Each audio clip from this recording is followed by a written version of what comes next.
de la exploración general, ¿no? La introducción a la exploración neurológica. Sé que vieron algunas cosas así con el doctor Argüelles. Nosotros vamos a terminar esta clase. Entonces les voy a compartir pantalla. Cualquier cosa que no me alcancen a ver o algún detalle, por favor me avisan. Sí, está bien, doctor. ¿Sí? Entonces, les comparto pantalla. ¿Alcanzan a ver la pantalla? Sí, sí, Sí, sí se ve. Muy bien. Entonces, pues, estábamos justo aquí, ¿no? Hablando de estos casos y íbamos a empezar justamente la parte de la exploración, ¿no? Y los apartados de la exploración en neurológica, ¿no? Entonces, habíamos visto la exploración clínica, ¿no? Digo, la historia clínica neurológica que tiene el interrogatorio que nos orienta a dónde está la enfermedad, a la etiología, a lo que es, sobre todo en base a algunos datos como edad, sexo, forma de inicio, evolución, estado actual. Y claro, todo es importante para tener el diagnóstico completo del paciente. Y por otro lado, la exploración que realmente no nos habla de qué es la enfermedad, pero sí nos dice dónde está. Y por lo tanto, una vez que hacemos toda esta exploración, tenemos que tener un diagnóstico de localización, un diagnóstico de síndrome y un diagnóstico de probabilidad. Y una vez que hicimos la probabilidad de diagnóstico, tenemos que decidir qué estudios le vamos a pedir, ¿no? Entonces, esto es para recordar dónde estábamos, ¿no? Y ahora sí, vamos a la parte de la exploración propiamente, que esa localiza dónde está el problema. Y aparte nos indica de las comorbilidades que tiene el paciente, ¿no? Por ejemplo, tener un paciente diabético con una polineuropatía, con datos de insuficiencia venosa, pues obviamente nos habla de secuelas de la diabetes que afectaron el sistema nervioso, ¿no? La neuropatía misma, ¿no? No al revés, ¿no? Que la neuropatía sea la enfermedad principal, sino en ese caso, la enfermedad principal sería la diabetes que causó la neuropatía, ¿no? Entonces, bueno, por ponerles un ejemplo, ¿no? La exploración va a tener los siguientes apartados, ¿no? Lo primero que vemos cuando el paciente entra al consultorio es el hábitus exterior, antes de la ficha de identidad, ¿no? Pero ya es exploración, entonces va empezando la exploración. Lo segundo que debemos hacer con el paciente es tomarle los signos vitales antes de seguir con cualquier otra cosa de la exploración. Después vamos a hacer una exploración por segmentos, ¿sí? Vamos a revisarlo como ustedes lo hacen habitualmente, ¿no? Cráneo, cara, cuello, tórax, extremidades, abdomen, etcétera, ¿no? Entonces, hacen su exploración habitual porque incluso aquí pudiera haber algún detalle importante, ¿no? Como vamos a ver más adelante.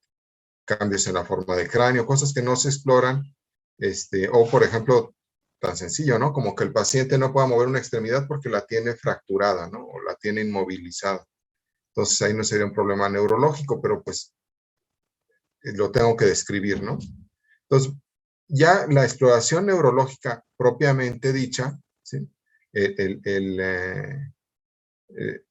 Los apartados de esa exploración van al final de todo esto, ¿no? Hábitos exteriores, signos vitales y la exploración general.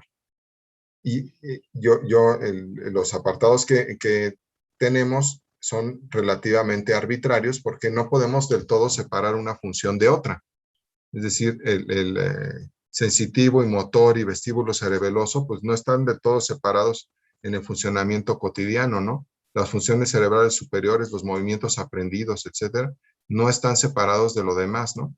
Entonces, la separación lo hacemos en forma relativamente arbitraria en estos apartados porque nos permiten una forma didáctica separar los problemas neurológicos y justamente lo que queremos, localizar lesiones.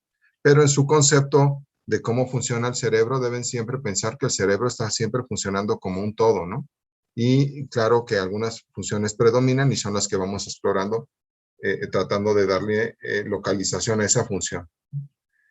Entonces, los apartados en la exploración neurológica, y esto no lo van a encontrar en un libro, ¿no? Sino es de la práctica, ¿no? Tiene mucho tiempo que se describió que se estudiara de esta forma, ¿no? Pero en la semiología actual viene un poco más disperso, ¿no? Entonces, tenemos el primer apartado, funciones mentales superiores. El segundo apartado, pares craneales, sistema motor, sistema sensitivo y sistema vestíbulo cerebeloso. Serían los 5 apartados. Y generalmente van en este orden, o sea, los exploramos en este orden. Muchas veces las funciones mentales superiores las exploramos a través de todo el interrogatorio que ya le hicimos al paciente previamente y no es necesario dirigir una exploración, salvo exista algún problema, pero vamos a hablar ampliamente de cada uno de estos temas. Esto es buena parte del curso o la parte fundamental del curso, ¿no? Entonces, para fines de historia clínica, las vamos a poner en este orden. Funciones mentales superiores, pues porque es lo primero que vemos con el paciente. Incluye desde estar despierto, ¿no? Los pares craneales, sistema motor, sistema sensitivo y sistema vestíbulo cerebeloso. Al final va la marcha. La marcha no es un sexto apartado, sino la describimos ahí o la podemos describir en el hábitus exterior. Y el punto es que la marcha es una función que coordina prácticamente todos los sistemas cuando estamos en movimiento. Entonces, el ver el tipo de marcha en algún momento nos orienta mucho hacia determinados tipos de problemas, ¿no? En estos apartados, siendo que coordina todo, ¿no? Si ustedes recuerdan, pues uno no nace caminando, ¿no? Tiene que aprender a caminar. Entonces, primero que nada, es algo que se aprende, ¿no? Entonces, al hacer algo aprendido ya implica una función mental superior. Que no es algo como que ustedes se dan cuenta cuando lo aprendieron, pero sí se aprendió y cualquier cosa que yo aprendí la puedo perder, ¿no? Entonces, tener en cuenta que la forma de la marcha, independientemente que todo pueda estar bien, pues implica que fue un aprendizaje. Luego, la orientación, la posición del cuerpo y todo depende de pares craneales, ¿no? El óptico, el vestibular, todo eso nos está permitiendo mantener la marcha en cierto sentido, ¿no? El equilibrio, ¿no? El sistema motor y el sensitivo, desde luego, ¿no? O sea, si no estuviéramos íntegros a nivel motor o sensitivo, que estemos percibiendo todo lo que está haciendo el movimiento del cuerpo, simplemente no sería posible una marcha adecuada, ¿no? Y vestíbulo cerebeloso, pues ni hablar, coordina todo el movimiento armonioso de la marcha, ¿no? Entonces, si se fijan, en todo está la marcha y ahorita hablaremos un poco más de eso. ¿Vamos bien? Sí, doctor. Sí, vamos Sí, bien. doctor. Muy bien, muy bien. Entonces, vamos a empezar por el hábitus exterior, ¿no? Ustedes ya tienen conocimiento amplio de qué es el hábitus exterior. Lo vamos a repasar un poco, sobre todo dándole importancia a ciertos puntos. Y recuerden que el hábitus exterior tiene que tener una metodología. Todo tiene que tener una metodología porque si no se olvida, ¿no? Es decir, si yo recuerdo lo que veo y digo, bueno, es que el paciente se ve mal conformado y está aparentemente íntegro y su marcha es normal, pues ya me salté lo que es sexo y edad aparente y facies, ¿no? Entonces siempre llévenlo en este orden, ¿no? Sexo, edad aparente, facies y le digo, si procede, pues tienen que decir dónde está, en consultorio, está en cama de hospital, si está sujeto a la cama, ¿no? A veces tenemos que sujetar a los pacientes para que no se lastimen, pero también hay cuestiones legales, ¿no? Por ejemplo, hay pacientes que están detenidos y están sujetos, pero con esposas, ¿no? Porque los detuvieron. Hay un policía al lado, ¿no? Entonces, estas cuestiones sí vale la pena describirlas en el hábitus exterior. El tipo de vestimenta, ¿no? Está con bata de hospital, está con su ropa, ¿no? Entonces, eso siempre y cuando proceda, ¿no? No siempre, digamos, si estoy yo en mi consultorio y entra un paciente a consulta, no necesariamente tengo que andar describiendo esos detalles, ¿no? Pero en la cama de hospital generalmente lo tengo que hacer. Luego la constitución, ¿no? Endo, ecto, mesomórfico, ¿no? La conformación del paciente, ¿no? Si está bien o mal conformado, ¿no? Si tiene desproporciones en sus segmentos, ¿no? Si está íntegro, ¿no? Si tiene pérdida de alguna extremidad, etcétera, ¿no? Y luego la posición y la actitud, que ya sabemos que el paciente puede tener una posición libremente escogida, es decir, que pues está en una posición libre, ¿no? Para él, o si tiene algún problema, ¿no? Si ya tiene un implemento que lo paraliza, ¿no? O sea, que lo tiene inmovilizado, por ejemplo, un collarín cervical, una férula de yeso, pues tiene una posición forzada pasiva, ¿no? O si él tiene una contractura como los opistótonos, ¿no? En el tétanos, ¿no? Por ejemplo, que ya casi no existe tétanos, ¿no? Pero en otras enfermedades se puede llegar a ver, posturas espásticas o distónicas, pues son posiciones forzadas activas, ¿no? Y estas las vemos desde que vemos al paciente. Luego le preguntamos la orientación en tiempo, lugar y persona. Y es importante preguntar la orientación y generalmente en este orden porque se pierde en este sentido. Lo primero que olvida un paciente es el tiempo, ¿no? La fecha. Lo segundo, dónde está o cómo llegó a ese lugar. Y lo tercero, lo último que olvida un paciente habitualmente es la persona, o sea, quién es él o cómo se llama, o, ¿sí? Entonces, se pierden de esa forma, ¿no? Es importante preguntar esto porque nos da la pauta para lo demás. Si el paciente está desorientado en tiempo, lugar o persona, o en las tres, pues nos dificulta mucho el resto de la exploración y también nos aclara que pues es difícil continuar ciertas partes de la exploración. Los ruidos, movimientos, olores anormales, ¿no? Ya saben ustedes, ¿no? Borborismos, tipos de aliento, abscesos que huelan a cierto tipo de bacterias, etcétera, ¿no? Pero los movimientos anormales, en nuestro caso en particular, pues sí tienen mucha relevancia, ¿no? O sea, si yo veo un paciente que tiene un temblor de reposo de 4 a 12 Hz por segundo, por minuto, como cuentamonedas, pues yo ya sé que puede tratarse de un Parkinson, ¿no? Pocas enfermedades causan temblores diferentes, ¿no? Y si veo que el temblor es más bien cuando va a tomar su pluma o algo, pues es también un temblor diferente, no es Parkinson, ¿no?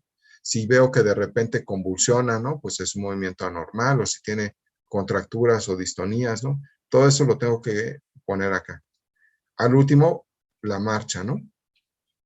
Entonces, la marcha, si se fijan que va en la exploración neurológica, también la podría yo poner en el hábitus exterior, siendo que entiendo que es parte de la exploración neurológica, pero pues es lo primero que veo del paciente también, siempre y cuando pues llegue caminando, ¿no?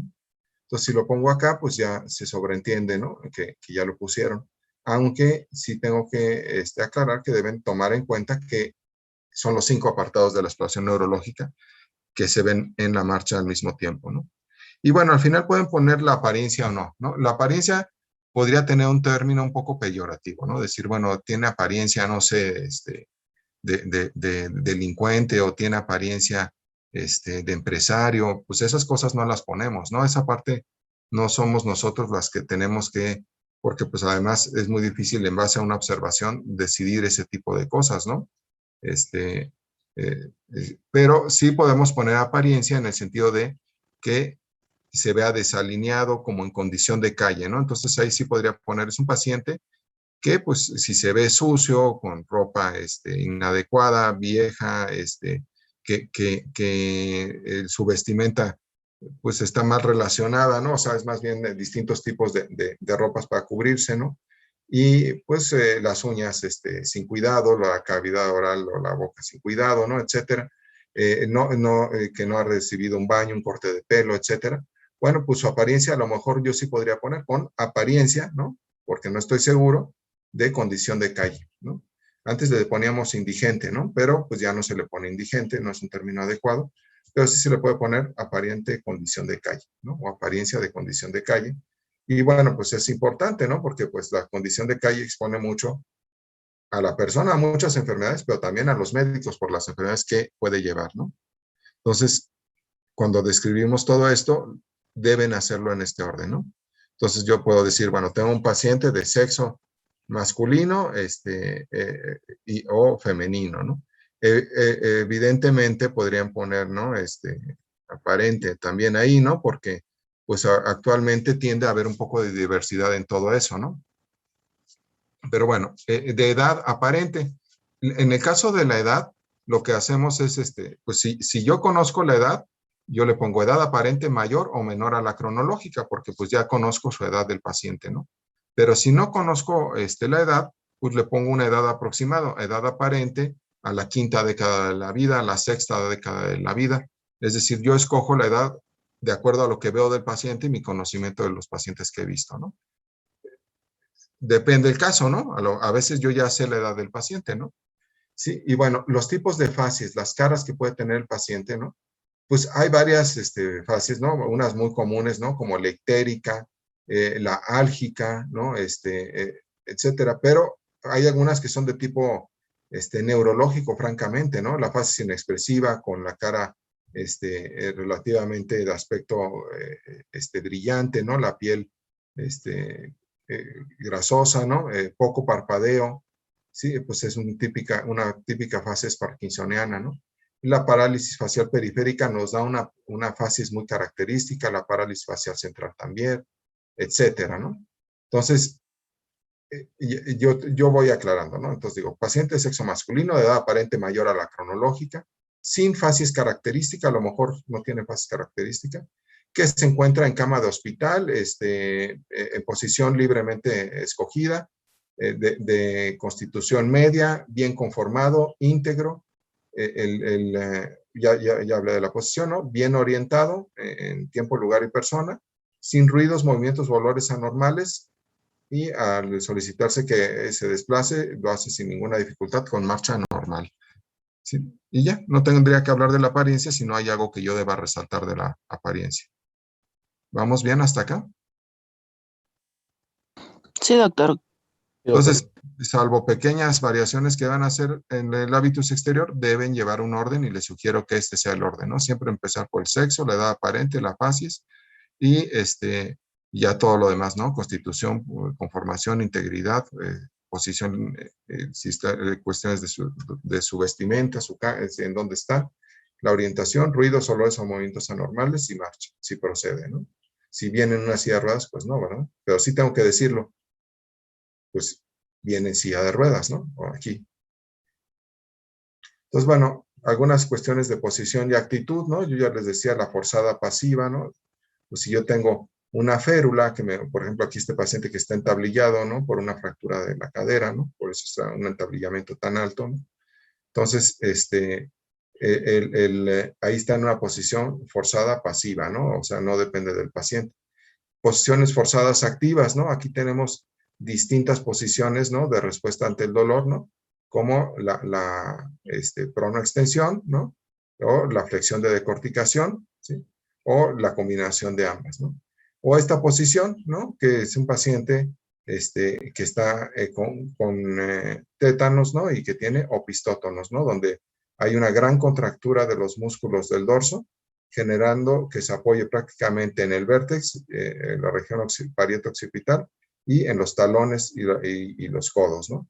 Y el paciente pues con gran sufrimiento, ¿no? En esta posición. Esto prácticamente ya no lo vemos tampoco, ¿eh? Pero bueno, está descrito. Entonces, estas serían posiciones forzadas activas, ¿no? Tipos de marcha, ¿sí? Ahí les digo, varios tipos de marcha. Hay algunos tipos de marcha de acuerdo a enfermedades en particular, pero básicamente yo podría dividirlo en estos tipos de marcha. En la marcha parética, la marcha espástica, la marcha atáxica, y esta se divide en la tabética, la cerebelosa, y podría yo incluir incluso la vestibular aquí. Y otros tipos de marchas, ¿no? Que ya son muy particulares de ciertas enfermedades, ¿no? Entonces, estos son los tipos de marcha que tenemos que identificar, y les digo, y tienen valor de diagnóstico, ¿no? Entonces, la marcha parética se debe, como lo dice su nombre, a debilidad muscular, ¿no? Entonces, el paciente tiene dificultad para moverse, pero por debilidad y falta de respuesta muscular. Es el típico caso de un paciente que no logre levantar el pie a la hora de la marcha.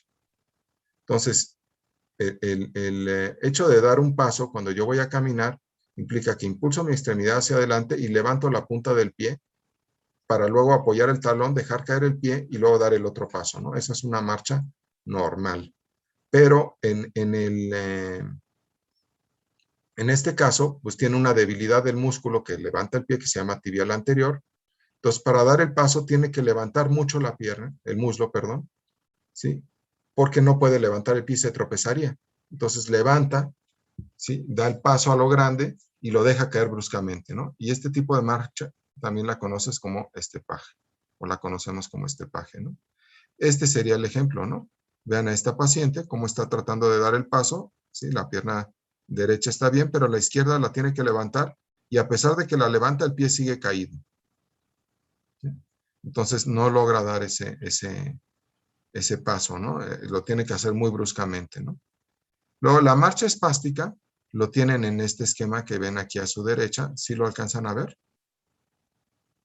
Sí, Aquí sí, también se debe a Sí, parálisis muscular, ¿sí? Pero a diferencia de una lesión que se deba a una lesión de un solo músculo o que me debilite una parte del cuerpo y yo tenga que caminar con debilidad porque está con una parálisis flácida, aquí es todo lo contrario. Hay una parálisis de los músculos, pero espástica, y la espasticidad me genera contractura muscular.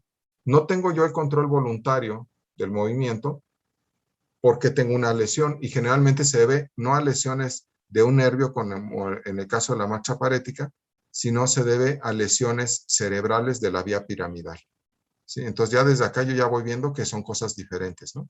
Entonces, en este caso, el paciente tiene una hemiparesia, que sería en este caso del dibujo derecha, hemi, la mitad, paresia, debilidad, pero espástica, ¿sí? Espástico quiere decir con contractura. La hemiparesia espástica, por lo general en los pacientes, me genera que la extremidad superior quede en flexión sobre sí misma porque afecta a los músculos flexores en la extremidad superior. Entonces genera que el antebrazo se flexione sobre el brazo, ¿no? E incluso el hombro también se flexiona hacia el tórax, ¿no? Y la mano se flexiona también hacia el antebrazo. Y los dedos incluso también. Entonces, el paciente lo tiene así, incluso es doloroso, ¿no? Y por otro lado, la extremidad inferior, aquí los músculos que quedan espásticos son los extensores. Entonces, esta pierna no la puede doblar el paciente, ¿no? Entonces, le queda, pues, recta, como si fuera un poste, y a la hora de dar el paso no puede hacer la flexión que debemos hacer todos para hacer un paso, ¿no? Entonces, el punto es que para poderme desplazar, sí se puede desplazar porque la puede apoyar, ¿no? La tiene muy, muy espástica, pero a la hora de dar el paso no la puede propulsionar hacia adelante, sino que tiene que hacer un giro como si fuera una hélice, ¿no? Hacia un lado, la vuelve a apoyar y ya camina con el otro lado, ¿no? Entonces, este tipo de marcha la conocemos como espástica o helicópoda, o también le dicen del segador, ¿no? Del segador, de la semiología antigua de 1800, ¿no? Que pues se supone que iluminaban las velas o los candelabros en la noche, ¿no? Se les daba a esa profesión los segadores, y ellos iban en zancos, ¿no? Y de alguna forma pues tenían una marcha parecida, o no sé bien por qué, pero pues le pusieron ese nombre también. Entonces, este es el segundo tipo de marcha, ¿no? En importancia. La marcha táxica ahorita vamos a platicar, pero la marcha táxica tiene si le quito la A, es decir, nada más decir taxia, ¿no? Quiere decir la coordinación del movimiento, ¿no? Y desde luego tiene que ver con todo lo que tiene que ver con la coordinación de movimiento, que es el cerebelo, la región vestibular, o sea, el equilibrio, y la información que me llega de dónde están mis pesos apoyados, mis rodillas dónde están, mi cadera dónde está, cómo está mi tronco. Toda esa información me llega al cerebro a través de los cordones posteriores que llevan toda la información propioceptiva, como lo veremos en sensitivo. Y en este caso, pues el paciente, si tiene afección de cualquiera de esas tres estructuras, ya sea los cordones posteriores, que es la tabes dorsal, la tabética, el cerebelo o el sistema vestibular, tendría una marcha de tipo atáxica, ¿sí? Y son un poco distintas, pero ustedes sí las han visto porque es la marcha típica del ebrio, ¿no? O sea, cuando están bajo intoxicación etílica, tienen una marcha de ese tipo, ¿no? Ahora, la marcha festinante, ¿no? La marcha festinante es la típica marcha del paciente con Parkinson. Entonces, el paciente con Parkinson tiene rigidez de sus músculos. El espástico también tiene rigidez, pero esta rigidez le llamamos espasticidad, ¿no? Porque es sobre ciertos grupos musculares, ¿no? En cambio, en el caso del paciente que tiene la marcha festinante, va perdiendo o va aumentando mucho el tono muscular a nivel del tronco, de tal forma que no puede tener balanceo de los brazos al caminar, ni de la pelvis, ¿no? Se hace muy rígida esa zona, y eso lo obliga al paciente, ¿no?, a flexionarse hacia adelante. Como no balancear los brazos, pues así adquiere un poco de equilibrio para la marcha, ¿sí? Puede llevar temblor en las extremidades, su fase es inexpresiva, pero la marcha se hace de pasos cortos, ¿sí? Y se va acelerando a medida que voy haciendo el movimiento. Entonces son pasos muy cortos y el paciente cada vez camina con mayor velocidad, incluso se puede caer porque no se puede detener. Aquí hay una diferencia. Esta marcha va mejorando con el movimiento, es decir, le cuesta más trabajo, son pasos más lentos y más cortos al principio, y se va acelerando con el movimiento. O sea, se facilita con el movimiento. En el caso de la espástica es al revés. Empieza mejor y a medida que va caminando, cada vez está más y más espástico hasta que ya no puede caminar y tiene que descansar. ¿Vamos bien? Sí, doctor. ¿Están confundiendo?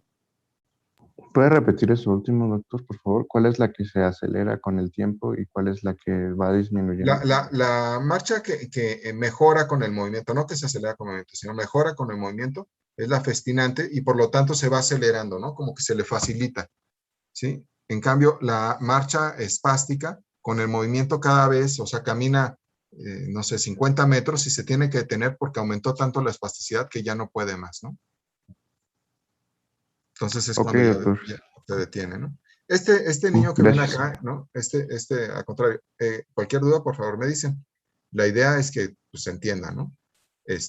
Y créanme que es muy importante que ustedes entiendan esto, ¿no? O sea, si no saben de este curso, si no salen sabiendo esclerosis múltiple, no nos preocupa para nada, ¿no? Eso lo pueden leer en cualquier momento. Pero esto sí es importante explicárselos, ¿no? Entonces, este niño que estamos viendo acá, pues tiene otro tipo de marcha, ¿no? Que no la incluimos acá, pero porque no es propiamente neurológica, es una marcha miopática, ¿no? La marcha miopática es por debilidad muscular, por enfermedades de músculo, ¿no? Que sean enfermedades miopáticas, ¿no? Que hay muchas incluidas, muchas son de origen genético, ¿no? Y bueno, entonces todos sus músculos tienen hipotonía, ¿no? No tiene mucha fuerza para resistir la gravedad, ¿no? Entonces su espalda está también débil, ¿no? Entonces por eso el vientre está voluminoso hacia adelante, pero por la curvatura de la columna, ¿no? Y pues los pasos los va dando torpemente para un lado y para otro, ¿no? Porque no puede sostenerse bien, ¿no? Hace lo que puede para caminar, ¿no? Entonces aquí veamos más tipos de marcha, ¿no? Pues tenemos la marcha que les dije en este página, ¿no? Que sería la parética, ¿no? Y que en este caso el paciente tiene que levantar mucho el muslo porque el pie está caído, ¿no? Y lo deja caer bruscamente. Ese tipo de marcha incluso yo lo puedo escuchar, ¿no? A lo lejos lo escucho, ¿no? La marcha hemipléjica, que es la misma que la espástica, ¿no? O helicópoda, ¿no? Que el paciente pues tiene toda esta parte contracturada, les digo, los flexores en la extremidad superior, los extensores en la extremidad inferior, de tal forma que pues da pasos balanceando el cuerpo y girando la extremidad para poder propulsionarse, ¿no? Esto no se establece de inmediato, ¿no? Es decir, cuando yo tengo una lesión cerebral, un tumor, un infarto cerebral, habitualmente quedo flácido de la mitad del cuerpo contralateral, ¿no? Ustedes saben que la vía es cruzada, ¿no? Entonces queda flácido el paciente y no se puede mover, ¿no? Pero con el tiempo se va estableciendo la espasticidad y generalmente lo hace de esa forma el cuerpo, ¿no? Es decir, que si yo sobrevivo a un infarto cerebral o a un tumor cerebral, ¿no? Y yo, sí me ven en la pantalla, ¿no? ¿Sí me alcanzan a ver? Sí, doctor. Sí, doctor. Entonces, bueno, Sí, doctor. si yo sobrevivo a un infarto cerebral, mi extremidad superior tiende con el tiempo a irse flexionando sobre sí misma y a estar así. Y la extremidad inferior tiende a ir haciéndose en extensión. Me va a costar mucho trabajo enseñárselos por la distancia, ¿no? La extremidad inferior tiende a quedar en extensión. Entonces, para dar el paso, el paciente tiene que empujar toda la cadera y la deja caer y ya camina con la otra. Entonces, va haciendo pasos de esta forma, ¿no? ¿Sí? Muy diferente a la marcha parética, ¿no? Que el paciente tiene que levantar mucho el muslo porque cae el pie, entonces tengo que hacer esto y lo dejo caer bruscamente, ¿no? Porque no puede controlar la caída a la hora de la marcha. Entonces, incluso desde que lo escucho, o si veo gastado la punta o el talón del zapato, yo puedo saber que el paciente camina así, ¿no? Porque choca la punta cada rato. Lo intentaremos reproducir un poco mejor para que todos ustedes lo vean. Entonces,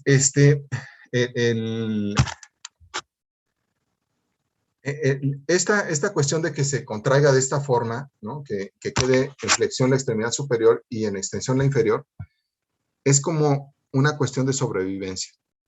Si yo tengo un infarto cerebral y sobrevivo a él, de alguna forma, en esa postura quedo funcional, ¿no? O sea, mi mano no me sirve para gran cosa, pero no me estorba porque queda pegada al cuerpo. No la puedo usar para muchas cosas, pues porque no tengo control, ¿no? Pero finalmente queda ahí y no me estorba tanto. Y mi pierna me sirve para caminar, aunque yo no puedo caminar muy bien, ¿no? O sea, no camino normal, pero puedo. Entonces, digamos que es una adaptación a una lesión muy grave cerebral que tuve, pero pues lo logré hacer. En algunos pacientes sucede lo contrario, son los menos, pero son desafortunados porque queda la extremidad superior en extensión y entonces sí es muy incómodo para ellos porque cualquier cosa que hagan, ¿no? Chocan, ¿no? Con cosas, ¿no? Y si la extremidad inferior queda en flexión, ni siquiera pueden caminar porque cada paso se caen, ¿no? Entonces, dentro de la enfermedad, también el cuerpo se adapta a condiciones o posturas funcionales, ¿no? Y esta sería una postura más funcional que si fueran los músculos extensores y los flexores en la extremidad inferior. ¿Sí les queda claro el concepto que les estoy diciendo ahorita con respecto a la hemiparesia espástica? Sí, Que doctor. causa la marcha hemipléjica o helicópoda o de segador. Sí, doctor. ¿Sí? Sí, doctor. Entonces, ahora, aquí vean, en este caso, pues vemos una persona, ¿no? Que va haciendo pasos cortos, ¿no? Sí, trae el temblor en las manos, la fase inexpresiva y el tronco hacia adelante, ¿no? Es la marcha típica, ¿sí? Del festinante, ¿no? Y generalmente se debe a un Parkinson. ¿Sí? Aquí le están poniendo la marcha apráxica. En la anterior, ¿sí? Eso venía en las, déjenme regresarme, aquí, ¿no? En las otras, puse festinante y apráxica. La praxia, si le quito la A, ¿sí? Así como taxia, si le quito la A, pues es la coordinación. La praxia son habilidades aprendidas y la marcha es una habilidad aprendida. Entonces, la apraxia es la pérdida de esa habilidad aprendida, ¿sí? Entonces, la marcha apráxica es la pérdida de la habilidad para caminar. Y son pacientes generalmente con síndromes demenciales que han olvidado cómo caminar, ¿no? Ya no recuerdan la secuencia de cómo caminar. Sí pueden, pero prácticamente lo tienen que pensar, ¿no? Tienen que decidir cómo van a dar cada paso y se vuelve una marcha muy lenta y pesada, ¿no? Dan pasos como pensando cada paso, ¿no? Justamente. Entonces, esta marcha generalmente la vemos en síndromes demenciales en sus etapas intermedias, ¿no? Y bueno, la marcha psicógena son pacientes que llegan haciendo contorsiones a la marcha sin ningún orden, ¿no? Generalmente se asocian a estados de neurosis, ¿no? O enfermedades psiquiátricas, ¿no? Pero bueno, es bueno también conocerla porque hay pacientes que quieren simularlo, ¿no? Uno como médico, pues como tiene esta información, pues tiene mucha más capacidad de que si va a tener una marcha psicógena, pues sea mucho más difícil de diagnosticar porque podría fácilmente simular una que sí conoce, ¿no? Pero pues si es difícil entender todas estas marchas para nosotros, para alguien que no ha estudiado medicina es imposible y entonces hace una marcha pues totalmente desordenada de la cual uno se puede dar cuenta perfectamente que no corresponde a ningún tipo de marcha en particular. Siempre hay que aclarar que esta marcha psicógena se decide por exclusión, ¿eh? Porque puede haber distonías que se parecen a las marchas psicógenas, ¿no? Entonces, el tipo de las marchas atáxicas, ¿no? Que aquí tengo la marcha atáxica, la tengo que entender, ¿no? Como la pérdida de la coordinación del movimiento. No es que se me olvidó cómo caminar, sino se me olvidó la coordinación del movimiento. Entonces tengo en estas las marchas que son de tipo cerebeloso, o sea, son tres tipos de marchas atáxicas, las cerebelosas, las tabéticas y las vestibulares. Para poder, les digo yo, caminar, tengo que tener información de mi propio cuerpo, de cómo están mis segmentos de mi cuerpo, cuánto peso apoyo, en qué posición se encuentra mi pie, mi rodilla, qué tanto tono muscular tengo en un músculo o en otro, ¿no? Entonces, en el caso de la marcha tabética, ¿no? La que afecta justamente esa información que le vamos a llamar propioceptiva, ¿no?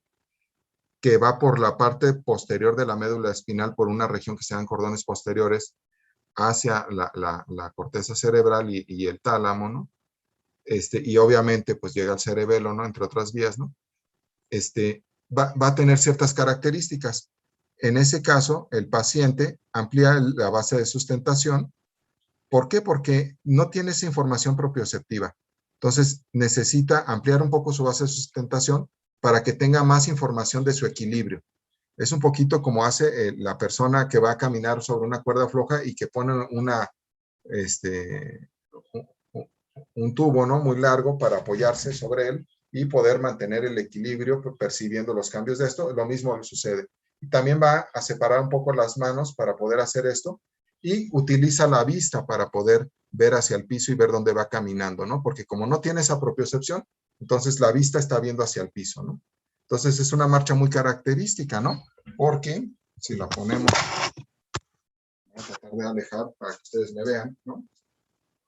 Entonces, si el paciente tiene un problema de marcha tabética, que les digo, es un tipo de marcha táxica, entonces, pues, primero que nada veamos cómo es caminar normalmente. Cuando voy caminando normalmente, voy balanceando los brazos. Claro, lo estoy exagerando, ¿no? Hago para un lado y voy haciendo este movimiento con mis brazos y para el otro con mis brazos y voy flexionando un poco la pierna y levanto la punta del pie cuando doy el paso. Ahora, en el caso del paciente con la marcha atáxica, ¿no? De tipo tabético, entonces separa un poco las piernas, separa un poco los brazos y ve hacia el piso. Y va caminando de esta forma, como tipo Hermann Monster, ¿no? ¿Por qué? Porque él no tiene una buena percepción, ¿no? Y tiene como la sensación de que se cae y va compensando. Pero en general puede seguir una línea recta y va viendo al piso, ¿no? Muy diferente de la marcha cerebelosa. La marcha cerebelosa, el paciente ahí no tiene la coordinación del movimiento, o sea, sí tiene la propiocepción, pero no tiene la coordinación del movimiento.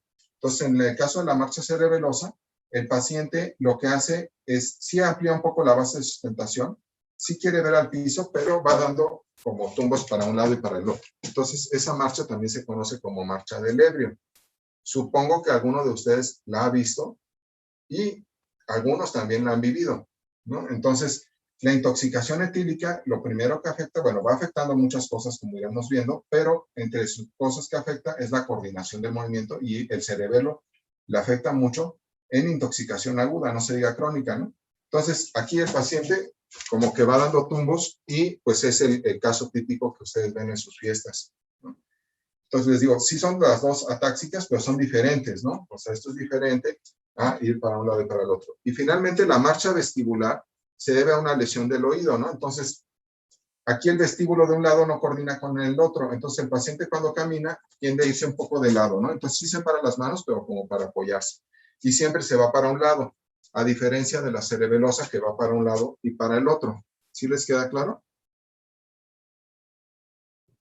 Sí, doctor.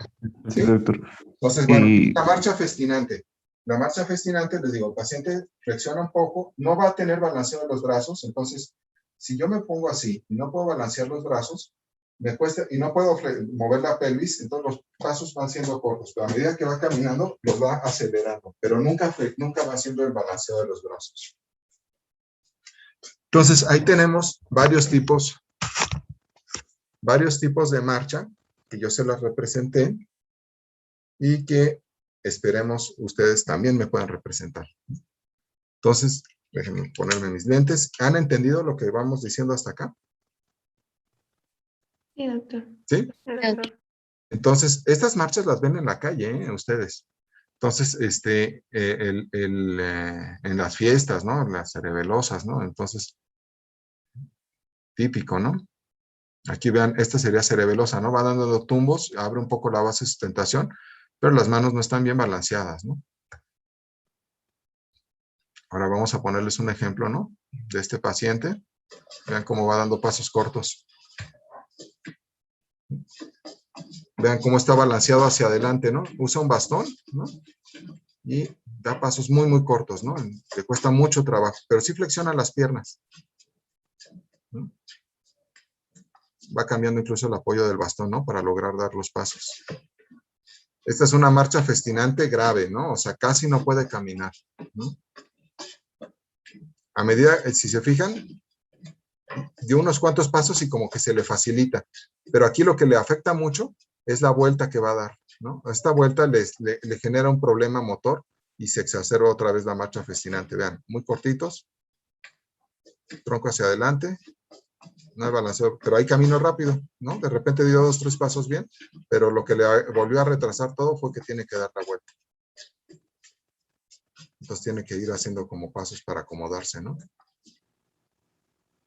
Esta pues es una marcha festinante y este es un paciente con Parkinson, ¿sí? Entonces yo desde el hábitus exterior, si viene por otra cosa, pues puedo preguntarle, ¿no? Pero por lo menos sé que además de eso que viene, trae Parkinson.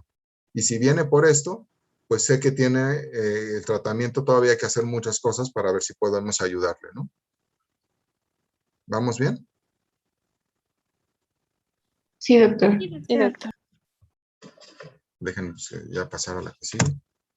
Ahora, acabando la parte de los tipos de marcha y el hábitus exterior, pues paso a los signos vitales, ¿no? Entonces los signos, ya, si se fijan, desde hábitus exterior ya estamos viendo cosas neurológicas, ¿no? Entonces, ya es exploración neurológica. Por eso una historia bien hecha, pues no tendría uno que decir es una historia neurológica o no, ¿no? Ahora, los signos vitales. Los signos vitales, pues no nada más dependen de las cuestiones a nivel cardiovascular, ¿no? El sistema nervioso simpático y parasimpático, pues tiene alto impacto en el control, ¿no? de la presión arterial, ¿no?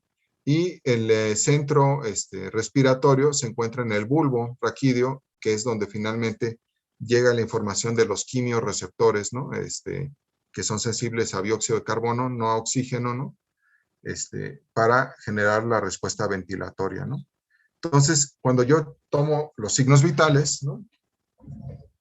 Que pues ustedes ya saben cuáles son, ¿no? La presión arterial, la frecuencia cardíaca, la frecuencia respiratoria. Aquí puedo incluir los patrones de respiración, ¿sí? Dentro de la frecuencia respiratoria, incluir patrones de respiración, o sea, no nada más la frecuencia, sino cómo respira, ¿no? Temperatura, peso y talla, ¿no? Que son los signos vitales. Antes no se usaba peso y talla aquí, no se consideran signos vitales, ahora sí, ¿no? Eso se podría discutir un poquito, pero bueno, para fines prácticos no es muy grave si lo ponen aquí o en otro lado, ¿no? Lo que sí definitivamente, la presión arterial, que sería de lo primero que revisamos con el paciente, ya cuando lo estamos empezando a explorar, pues sí es fundamental, ¿no? La presión arterial, también el centro cardiopresor se encuentra en la parte lateral ventral del bulbo raquídeo, junto al lado del centro respiratorio.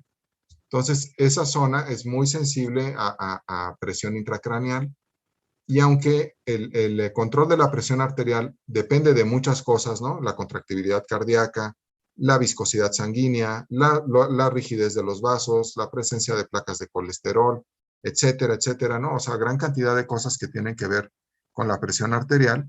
También tengo que recordar que el sistema nervioso simpático y parasimpático tienen que ver con eso. Y hay enfermedades, por ejemplo, los dolores de cabeza, que podrían tener su origen en la presión arterial, ¿no? O sea, las cefaleas o cefalalgias podrían tener su origen ahí. Entonces, el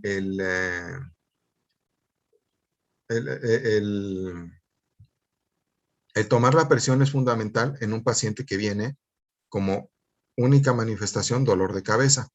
Yo puedo decirles que un paciente puede tener un dolor de cabeza si su presión arterial, siendo que no tiene ningún otro problema, o sea, está íntegro neurológicamente, no tiene un tumor cerebral ni nada, sino que ese dolor de cabeza es resultado de un pobre control de la presión arterial, ¿no? Entonces, por eso lo tengo que checar. Pero sí, su presión arterial varía más de un 30% de la habitual que él maneja, ¿no? Entonces, suponiendo que yo tengo una presión de 110/80 como habitual, ¿no? Pues quizá si yo llego con 130 o 140/95, yo podría tener dolor de cabeza.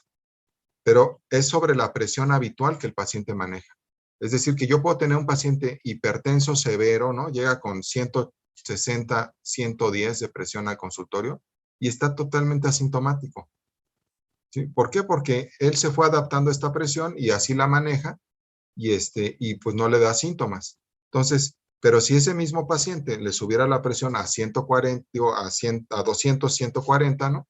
Por ponerles un ejemplo, pues vendría con dolor de cabeza y obviamente pues es para hospital, ¿no? Lo tenemos que internar, está en un muy alto riesgo de tener alguna complicación grave, ¿no? Por una presión tan alta.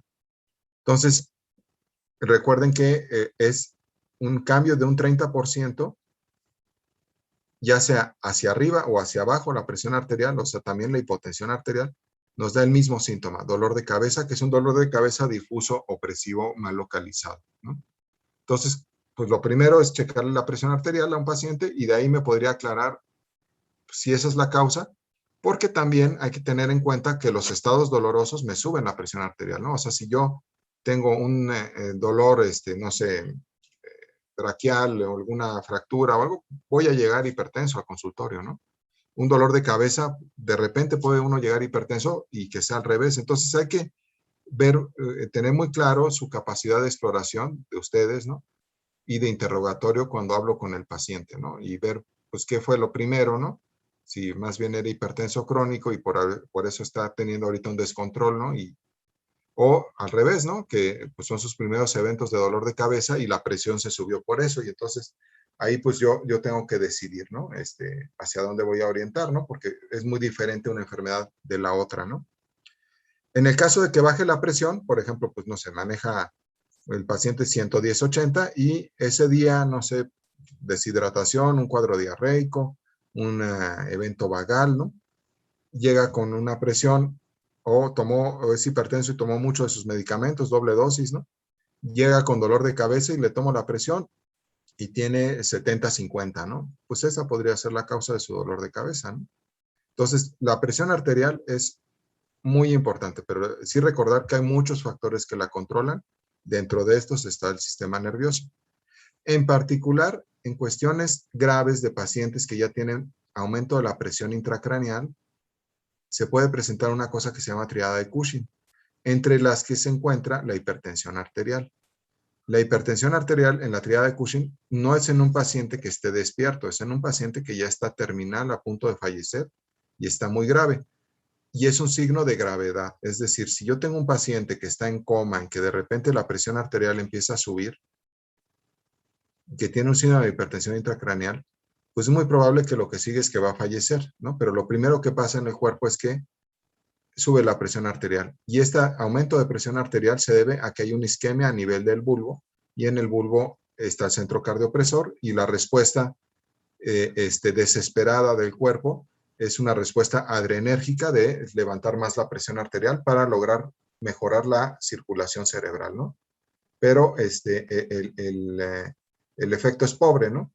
Es generalmente, ya les digo, si es el bulbo, generalmente es por una hernia de las amígdalas cerebelosas sobre el bulbo, ¿sí?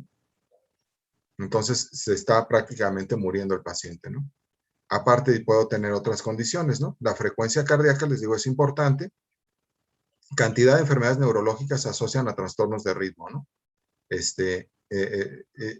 Ya sea por la enfermedad neurológica o que el trastorno de ritmo, por ejemplo, una fibrilación auricular, me esté embolizando, ¿no? Pero en la triada de Cushing se caracteriza por bradicardia. Entonces es una respuesta rara, ¿no? Estoy hipertenso, pero bradicárdico, ¿no? Frecuencias de menos de 50, 45, 40, ¿no? Y presiones de 200, 110, ¿no? Entonces, está pasando algo grave con el paciente y lo más seguro es que lo que sigue es que fallece, ¿no? Ahora, la frecuencia respiratoria. Hay varios tipos de respiración, ¿sí? Y les repito, la respiración no depende del oxígeno que yo tengo en la sangre, sino del dióxido de carbono. Entonces, lo que me sube la frecuencia respiratoria es la concentración de dióxido de carbono. Si voy teniendo cada vez más CO2 en sangre, pues lo detectan los quimiorreceptores y me hacen ventilar más rápido para eliminarlo. Que claro que también tiene que ver con el bicarbonato, ¿no? A nivel renal y el pH sanguíneo, ¿no? Entonces, es fundamental para el cuerpo mantener su pH y es fundamental para el cuerpo mantener el CO2. Por lo tanto, la respiración, por un lado, no es una cuestión voluntaria, no está en mi voluntad controlarla, y no, hay animales que sí la pueden controlar, por ejemplo, los delfines tienen esa capacidad, las ballenas, los cetáceos, de inhibir su ventilación a pesar de que tengan un deseo de hacerlo, ¿no?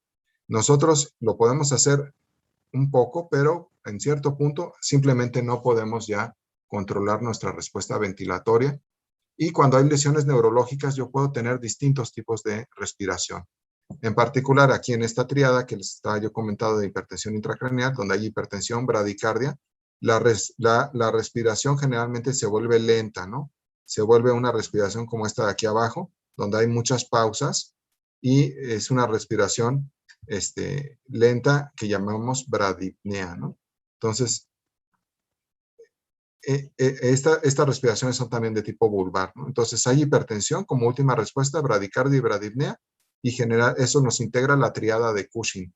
Cushing, que lo vimos en la historia, ¿se acuerdan? El neurocirujano, bueno, también describió esto. ¿Sí? Y es una triada de hipertensión intracraneal, y es justo antes de que el paciente ya tenga un paro cardíaco. ¿Sí? Primero hay hipertensión, bradicardia, bradipnea, y lo que sigue después es hipotensión, a lo mejor un poco de taquicardia, seguido de paro cardíaco y paro respiratorio, ¿no? Y el paciente habitualmente ya no podemos hacer nada por él porque no es un paro cardíaco y respiratorio que sea reversible con maniobras, debido a que se comprimió el tallo cerebral, ¿no? A lo mejor lo podemos revertir, pero en cuestión de horas vuelve a fallecer el paciente, ¿no? Entonces, a diferencia de otras causas de paro, ¿no? Entonces, con esto completaríamos la triada de Cushing. Ya hablando un poquito más sobre los patrones de respiración, les digo, pues si se va concentrando el CO2, yo ventilo y pues oxigeno, ¿no? También. Si yo hiperventilo, ¿no? No es que oxigene muchísimo más, pero sí elimino el CO2, ¿no? Entonces, de eso que los que nadan, los que hacen cuestiones de buceo y todo eso, pueden hiperventilar, eliminan dióxido de carbono, y entonces generan una alcalosis relativa y logran estar más tiempo debajo del agua sin ese estímulo de necesidad de ventilar, ¿no? O sea, que les digo que en un punto ya no es controlable, ¿no? Pero puedo engañarlo haciendo ciertas maniobras, ¿no? O sea, puedo hacer ese tipo de cosas, ¿no? El patrón respiratorio, pues ustedes ya saben que es de 8 a 12, a máximo 16 respiraciones por minuto, y pues son respiraciones que tienen un ritmo normal, ¿no? O sea, tanto la inspiración como la expiración es más o menos armónica, ¿no? De ahí puedo tener varios trastornos de tipos de respiración. En particular les voy a comentar esta, que es la de Kussmaul, ¿no? La de Kussmaul es una respiración que no es de origen neurológico, todas las demás sí. Bueno, la respiración normal es el conjunto de factores, ¿no? Pero los demás respiraciones patológicas son neurológicas, pero la respiración de Kussmaul es la típica respiración acidótica y es la que más vemos en los servicios de urgencias porque llegan muchos pacientes con trastornos de equilibrio ácido-base por distintas enfermedades, ¿no? Renales, hepáticos, diarreas, desequilibrios hidroelectrolíticos, estados de choque. Pero los que más vemos son las cetoacidosis diabéticas, los pacientes con descontrol diabético. Y bueno, como lo dice el término cetoacidosis, ¿no? Pues están en acidosis, ¿no? Y entonces lo que el estímulo respiratorio implica que yo quiero regresar a una eliminación mayor de CO2 para regresar mi pH a lo normal, y el paciente hace respiraciones profundas y rápidas, ¿no? Pero está despierto hablando con ustedes, o a veces no, pero esa es la respiración. Y esa es de origen metabólico, ¿sí? No es de origen neurológico, pero sí es una respuesta neurológica a este cambio en el pH sanguíneo. ¿Sí vamos bien? ¿Les queda claro? Sí, doctor. Sí, doctor. Ok, sí, doctor. Sí, entonces, bueno, como se fijan, pues la introducción, ¿no? Es bastante laboriosa, ¿no? O sea, vamos a seguir con estos patrones de respiración, ¿no? Lo vamos a hacer, yo les aviso si el día de mañana, ¿no? Seguimos, mañana sería a las 6 de la tarde la clase, ¿no? Para terminar este tema, ¿no? Justamente ya empezar con funciones mentales superiores, ¿no? Entonces, con el doctor Weiss no tarda en empezar pares craneales, pero me interesa mucho que esto pues lo veamos ampliamente, ¿no? Entonces, nos vamos a detener aquí el día de hoy.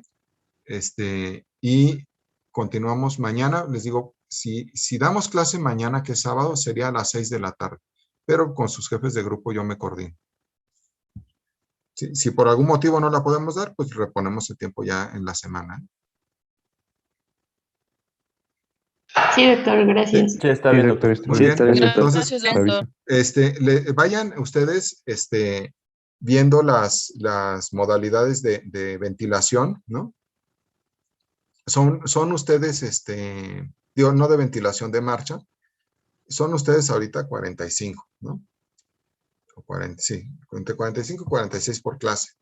Entonces, es muy difícil que hagamos un ejercicio donde cada uno me represente una marcha, ¿no? Pero, pues, vamos a hacer un ejercicio, ¿no? O sea, vamos que sean 5 de cada grupo al azar, ¿no? Todos lo van a hacer, en su casa. Todos van a hacer un video de un tipo de marcha que ustedes escojan. Como ya les dije, pues tenemos varios tipos de marcha, ¿no? La festinante, la apráxica, la táxica, la tabética, la cerebelosa, la vestibular, ¿sí? Por lo menos son 6 tipos de marcha que debemos representar por cada grupo. Cada grupo de ustedes son 15, ¿no? Entonces, pues, cada grupo de 15 van a hacer los videos, ¿no? De esto y lo van a representar, ¿no? Entonces, ustedes deciden quiénes o lo hacen al azar, quiénes, y nada más lo único que vamos a pedir es que sean presentaciones muy cortas, ¿no? Así como vieron el video que yo hice de unos segundos, ¿no? 5 o 10 segundos, pues cada, uno de ustedes que haga un video así, por ejemplo, de la marcha paje, ¿no? O parética, ¿no? La condición es que son ustedes mismos que lo van a actuar y, pues, cada grupo nos los va a representar los distintos tipos de marcha a los demás, ¿no? Se las repito, las marchas que van a representar. La marcha parética, ¿sí? La marcha espástica, la marcha cerebelosa, la marcha tabética, la marcha vestibular, la marcha festinante y la marcha apráxica. Y bueno, incluyamos una más para que se vuelva más interesante, la marcha psicógena, ¿sí? Entonces, que son las que hemos visto, ¿no? Entonces, son 8 tipos de marcha, pues prácticamente, y les digo, tiene que ser algo que no nos tome de días, ¿no? Entonces, videos cortos, cada grupo va a hacer sus representaciones, ¿no? No me afecta si es el mismo actor para todos, pero está representando a todo su grupo. O sea, va a ser una calificación grupal por la representación. ¿Estamos de acuerdo? Sí, doctor. Sí, está bien, doctor. Esto lo vamos a presentar entre semana, ¿sí? Digamos, para el martes lo hacemos, ¿sí? Para que tengan tiempo de ustedes de hacer el ejercicio, grabarlo, o si quieren para el miércoles, ¿no? Para que les dé un poquito más de tiempo. Y pues así como yo les puse este video, ustedes lo filman y lo representan. Cada grupo debe representar los 8 tipos de marcha que comenté. Les digo, puede ser uno solo. Lo único que sí es que entiendan que la calificación va a ser grupal. Y claro, pues la idea de hacer esto es que yo les diga, esta marcha sí estuvo así, o hubo errores acá, hubo errores allá, etcétera, ¿no? No creo que repercuta tanto sobre la calificación si no lo representan bien, ¿no? La idea es que pues todos aprendamos, ¿no? Pero el punto es que sí lo hagan. ¿De acuerdo? Sí, está bien, doctor. ¿Sí? Entonces, la calidad de la exposición, las representaciones de las marchas, etcétera, eso es lo que sí va a repercutir, ¿no? En calificación. Entonces, es una tarea que les dejo, ¿no? Yo ya les actué algunas, ¿no? Entonces, vamos a ver con ustedes, ¿no? ¿Todo claro? Sí, doctor. Sí, doctor. Sí, Gracias. doctor. No, al contrario. Que tengan buen día. Les confirmo si nos vemos mañana. Gracias, Gracias, doctor. que tenga buen día, doctor. Gracias. Hasta luego. Gracias. Hasta luego, buen día. Gracias. Hasta luego, buen día.